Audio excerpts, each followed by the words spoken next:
Сайн байцгаана уу? Энергийн эмчилгээний эмчлэгч хүн байна. Та бүхэндээ өнөөдөр ингээд уулзж байгаатай үнэхээр талархаж байна. Ямарваа сэтгэл зүйн эмчилгээг ямар ч тухайн хүнийг эмчилсэн тэр өвчнөд нь давхар эмчилдэг. Тэр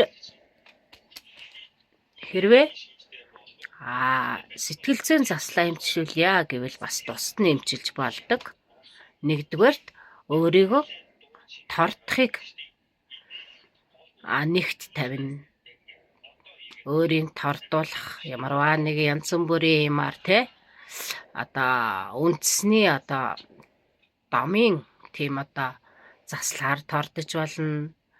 Өөрийнхөө байхыг бас тордож болно. Өөртөө ийдэг хүндгэлтэй хандаж байгаадаа сэтгэл хангалуун байхыг, ад жаргалаа өөрөө бүтээж сурахыг, янз бүрийн муу зуршлаас хол байхыг, бусдын амжилтанд сайн сайхан баяр хүргэх. Ер нь бол тэгэл энергийн эмчилгээ гэдэг нь бүх амьдралын туршид амьдралд идэвхтэй болгох гэсэн утгатай эмчилгээ юм аа. Бусад хор тав дээр 2 дугаар зэрэг хүртэл эмчилдэг хүн байгаамаа. Би өөрөө 13 жил хүнээ эмчилж байна.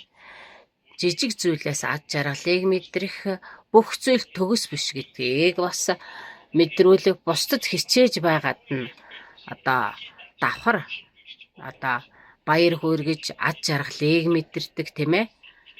Тийм нүүд жишээлбэл эмчилж байгаа хүн маань царай нь сайхан болно, нүүд ам хөдөлгөөн, гарын хөдөлгөөн, биений хөдөлгөөн энэ хажуудах хүн анзаарах юм бол шал өөр болж эхэлдэг.